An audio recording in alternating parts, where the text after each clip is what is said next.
Don Juan volvió a contarme cómo su benefactor había convencido a la gente, amontonada a su alrededor, de que él era hijo suyo y que necesitaba llevarlo a casa porque estaba herido. Pagó a unos hombres para que cargaran a don Juan, inconsciente debido al impacto de la bala y a la pérdida de sangre.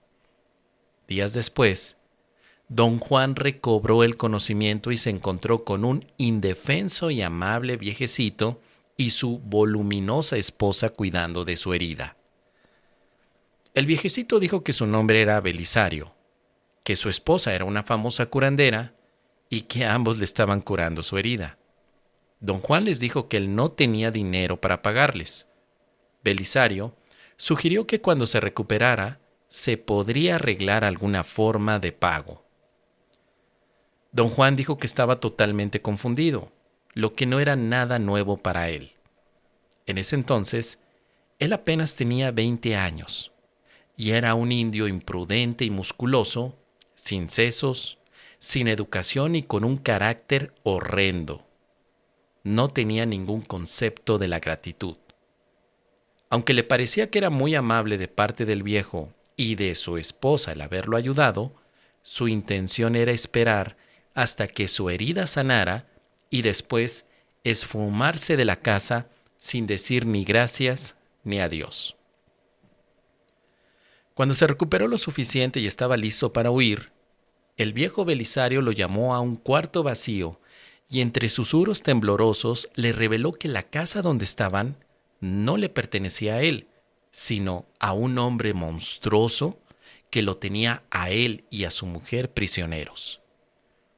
Le pidió a don Juan que lo ayudara a escapar de su tormento y cautiverio.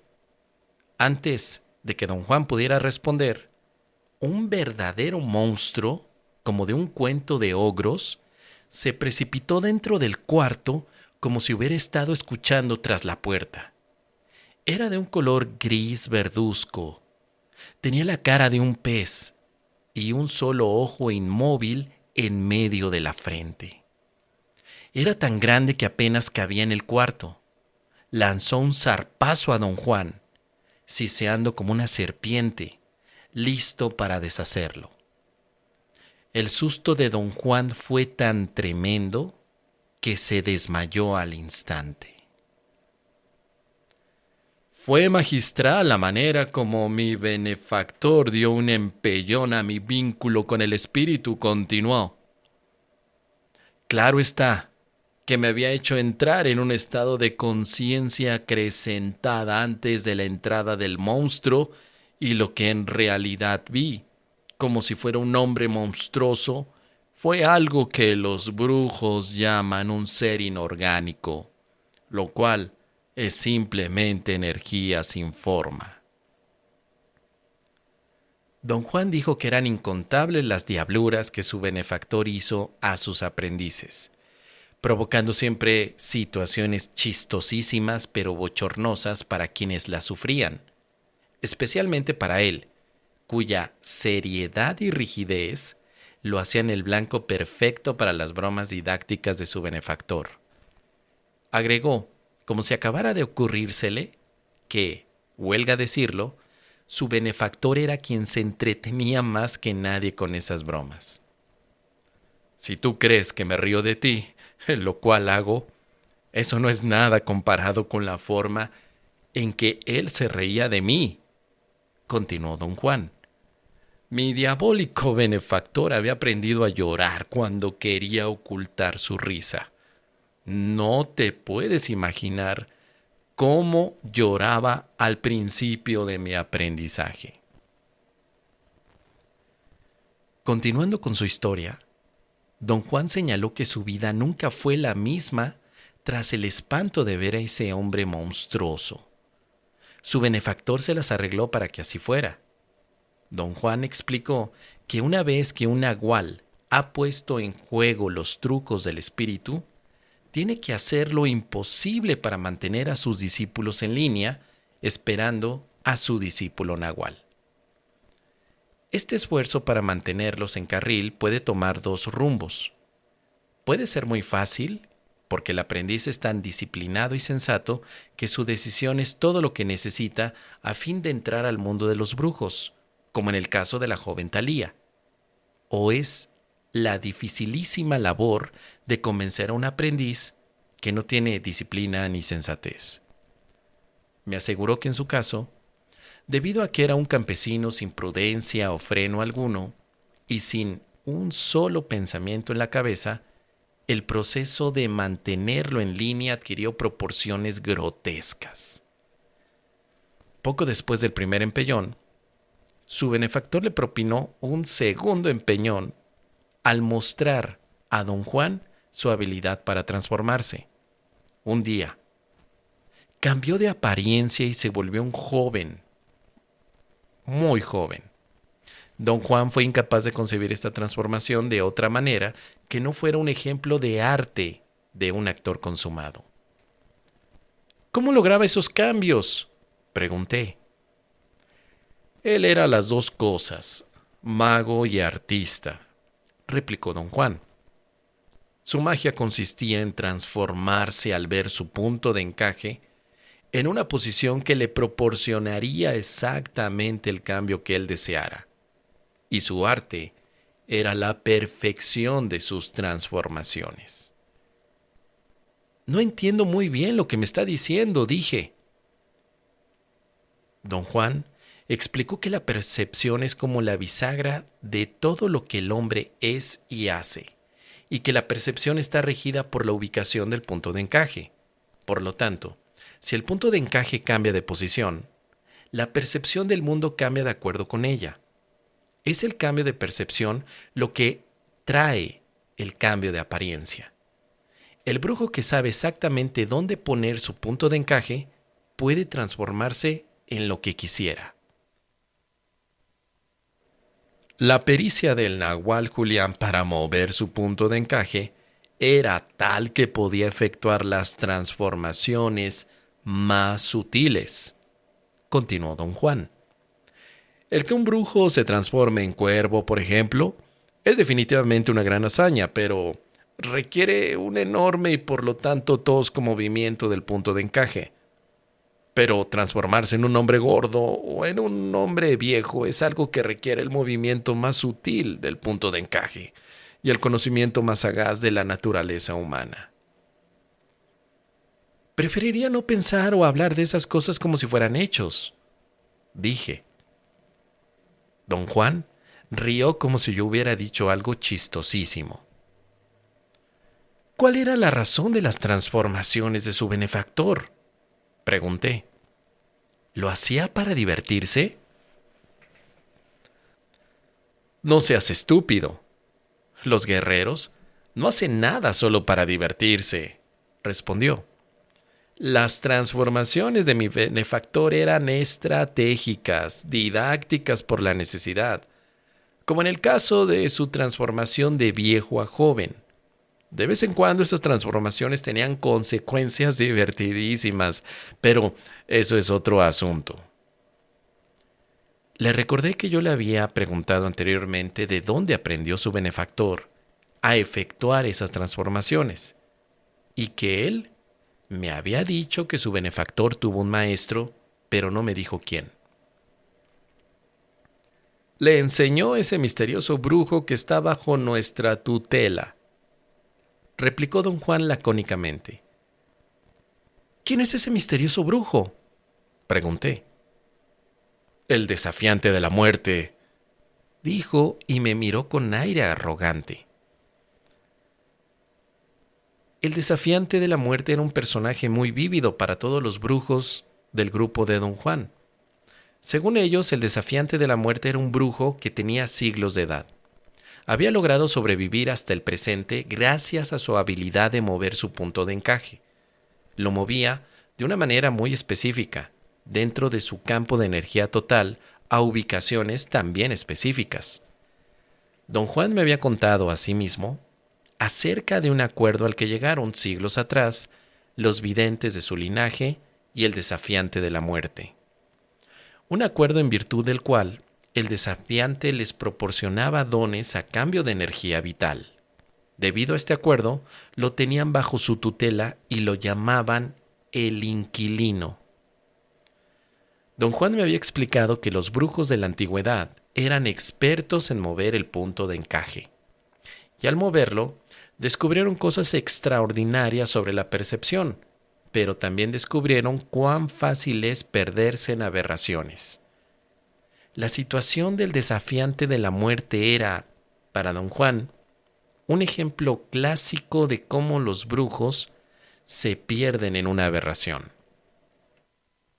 Don Juan acostumbraba a repetir cada vez que era pertinente que si el punto de encaje es empujado por alguien que no solo lo ve, sino que al mismo tiempo posee la energía suficiente para moverlo, este se desliza dentro de la bola luminosa a la ubicación que aquel que lo empuja indique, puesto que su resplandor es suficiente para iluminar los campos filiformes de energía que toca. La percepción resultante es de un nuevo mundo, tan completo como el mundo de nuestra percepción normal.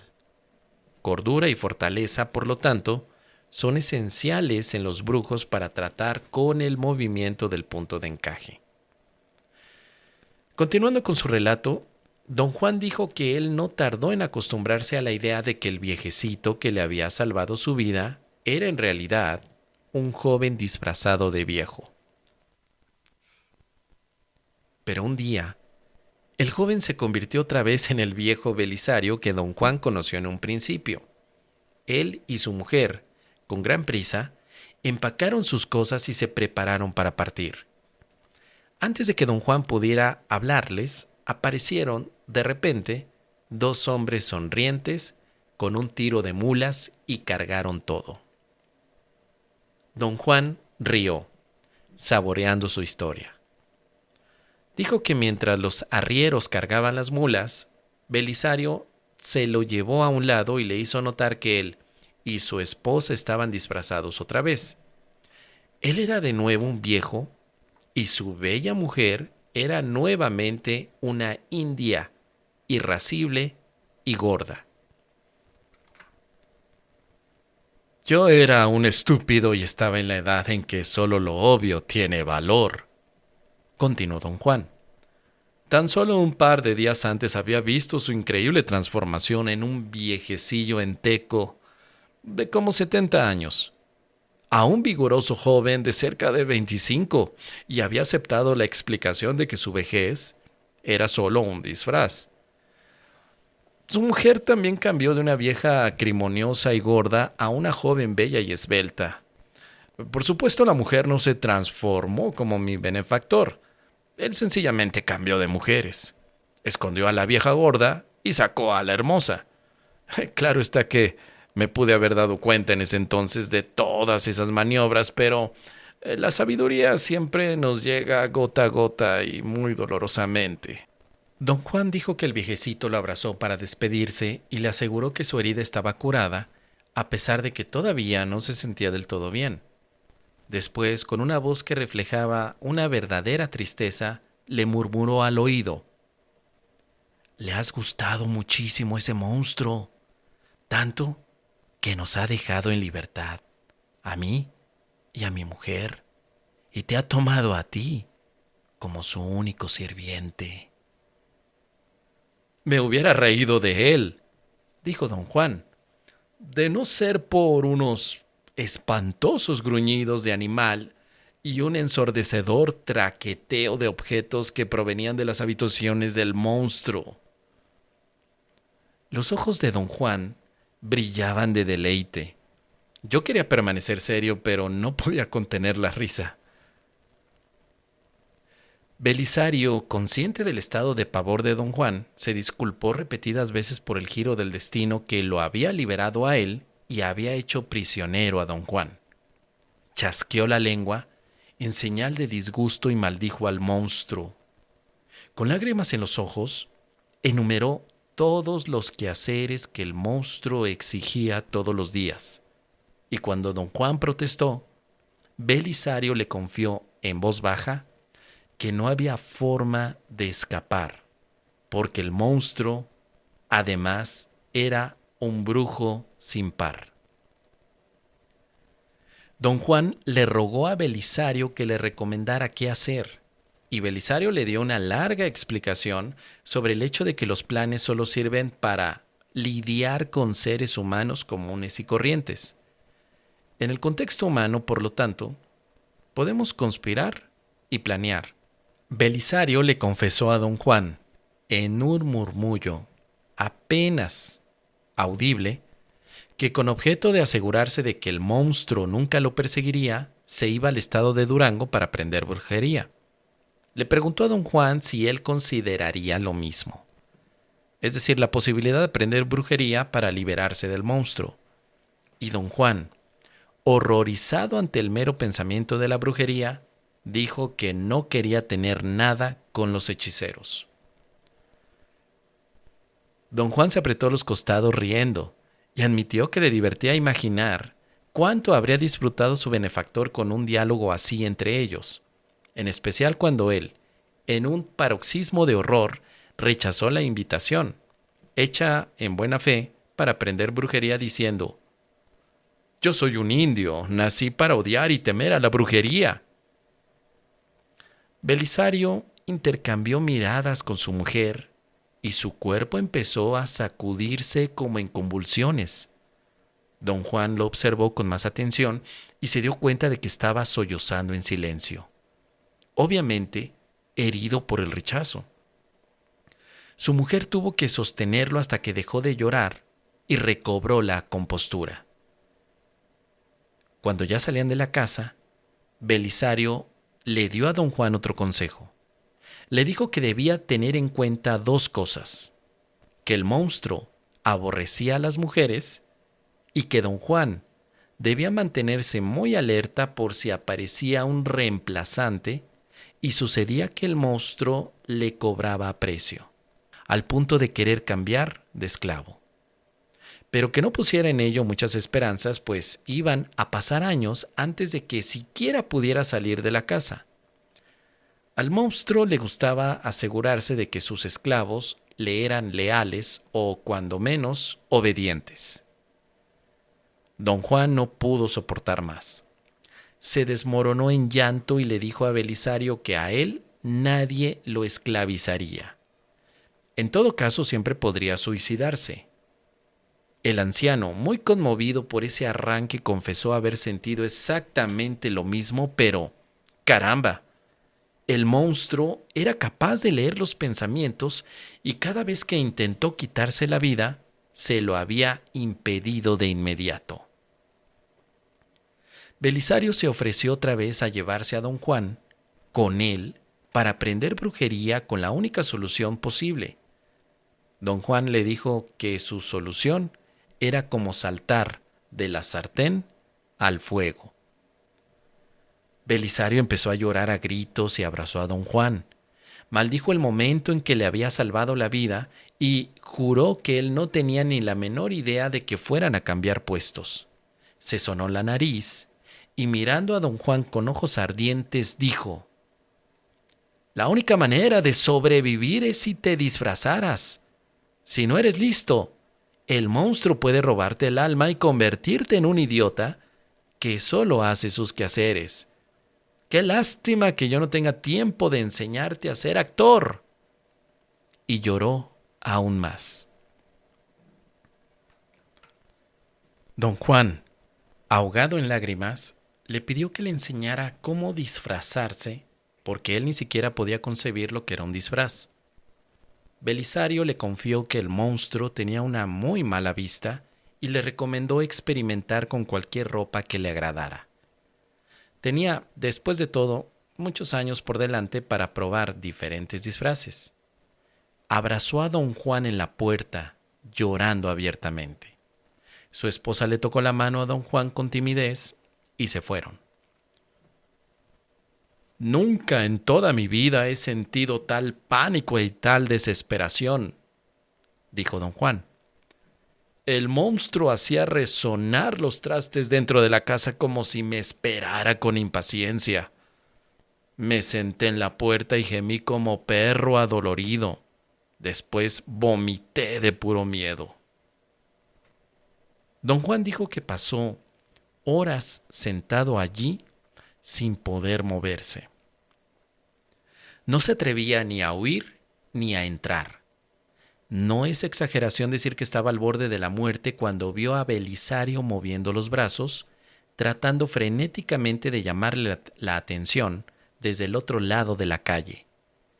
El solo verlo ahí le brindó a don Juan un instantáneo alivio. Belisario estaba agazapado en la acera vigilando la casa. Le hizo señas a don Juan para que se estuviera quieto.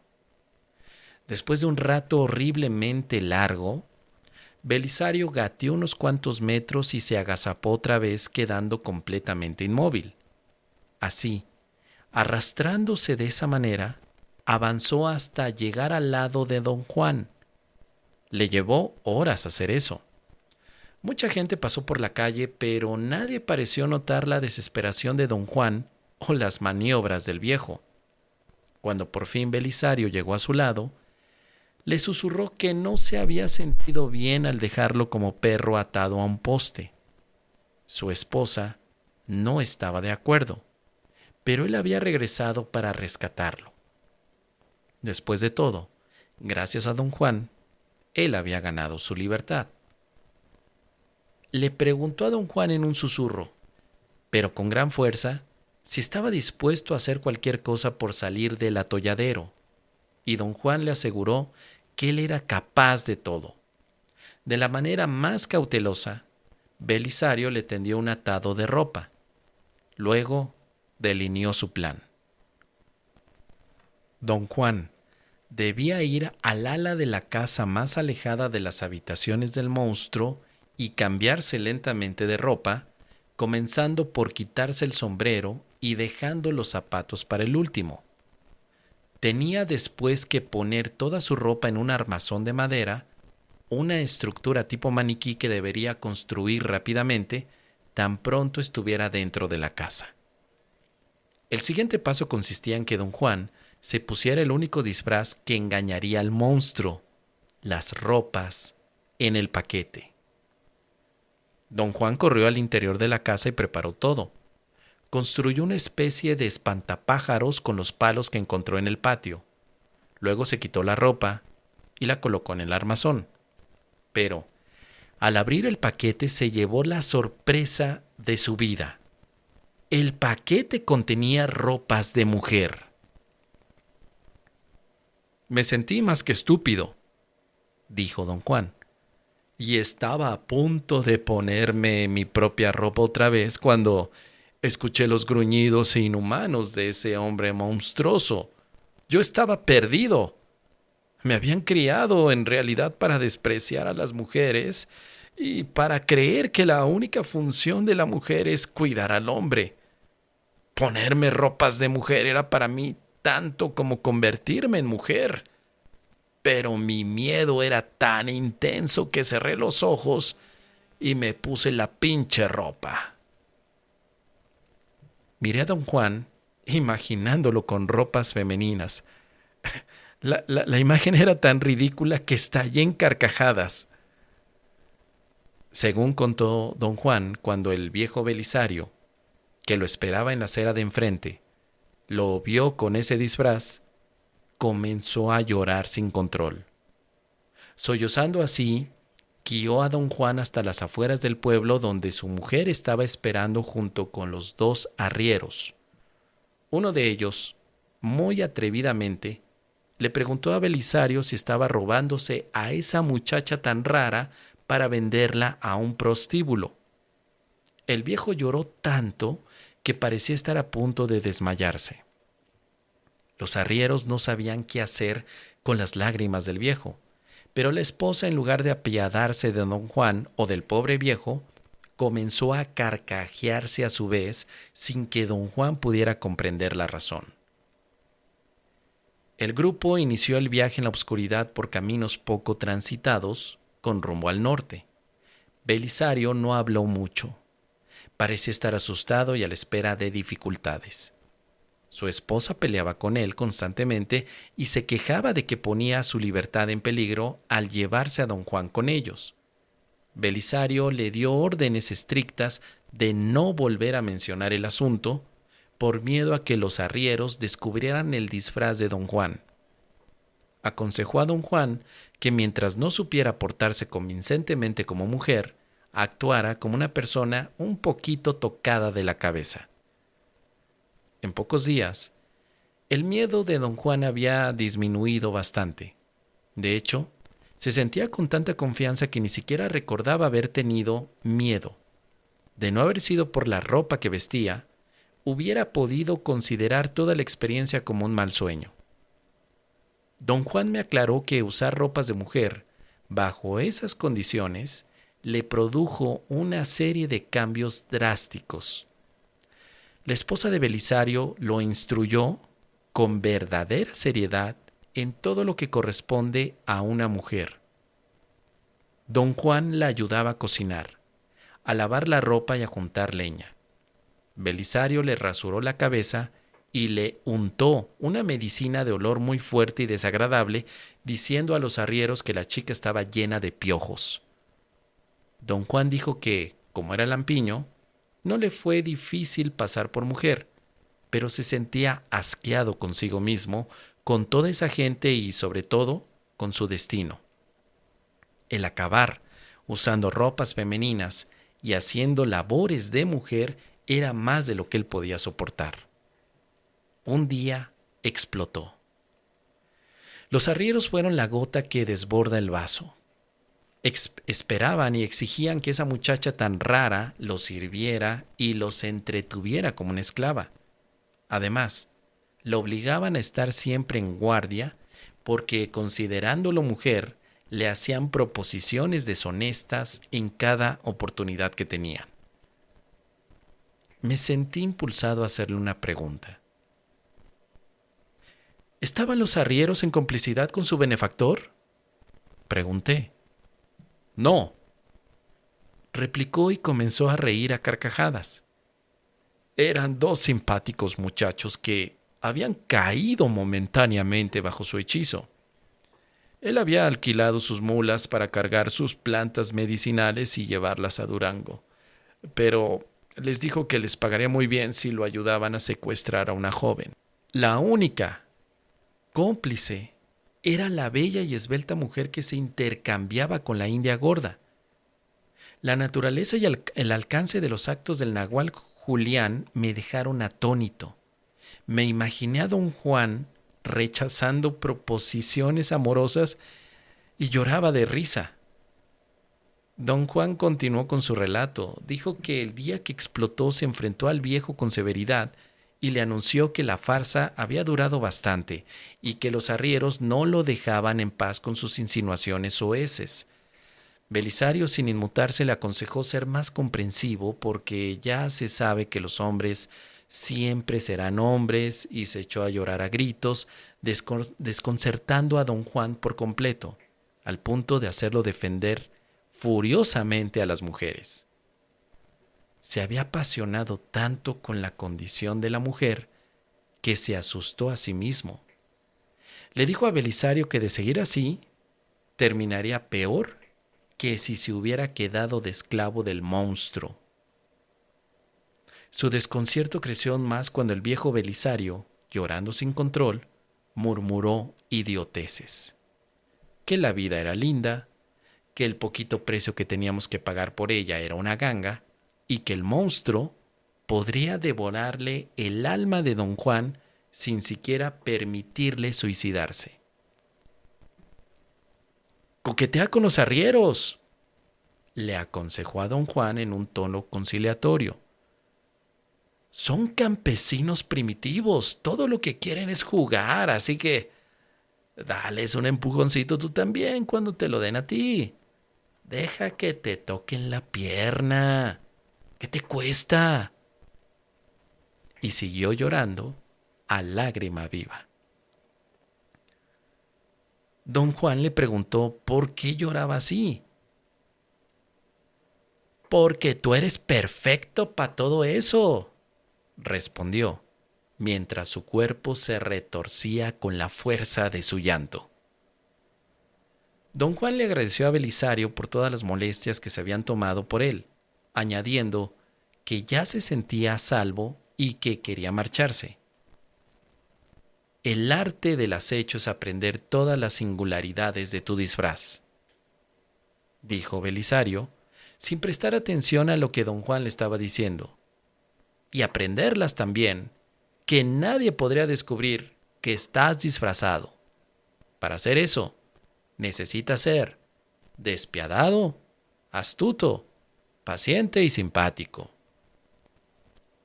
Don Juan no tenía idea de lo que Belisario estaba diciendo. En lugar de averiguarlo, le pidió ropas de hombre. Belisario se mostró muy comprensivo. Le dio a don Juan algunas ropas viejas y unos cuantos pesos de regalo. Le prometió que su disfraz siempre estaría ahí disponible en caso de necesitarlo.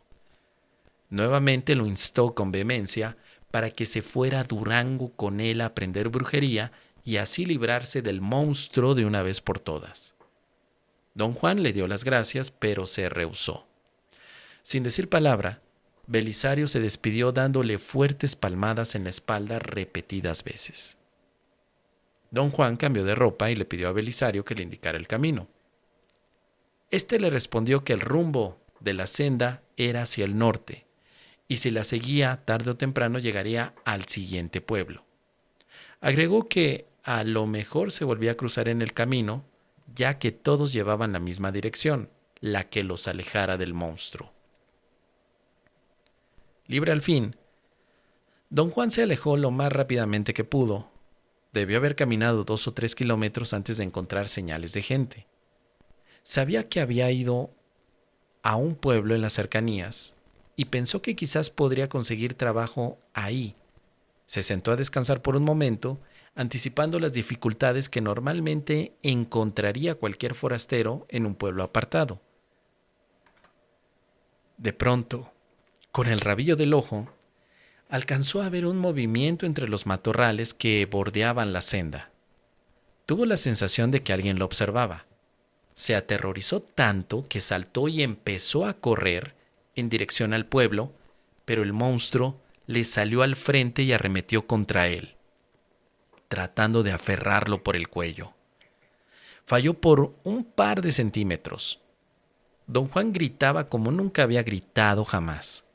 Sin embargo, tuvo suficiente control para girar en redondo y correr de regreso en busca de Belisario.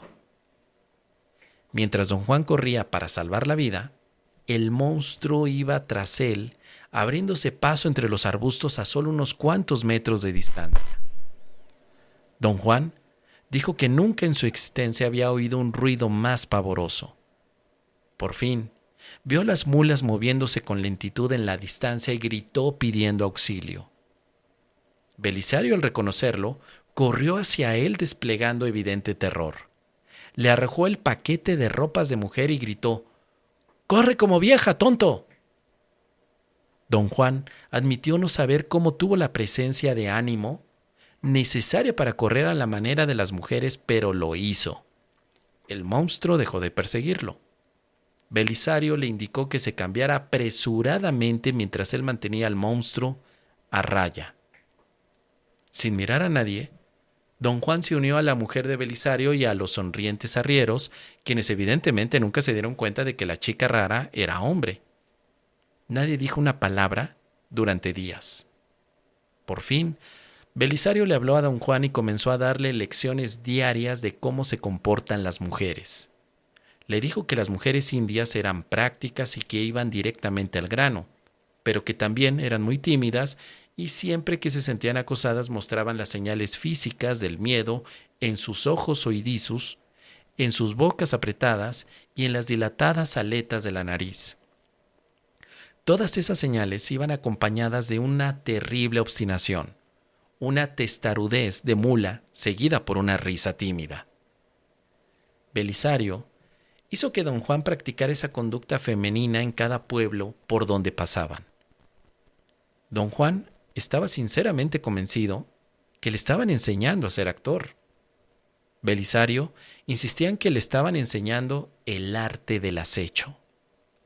Le dijo a don Juan que el acecho es un arte aplicable a todo y que consiste de 4 facetas: el no tener compasión, el ser astuto, el tener paciencia y el ser simpático.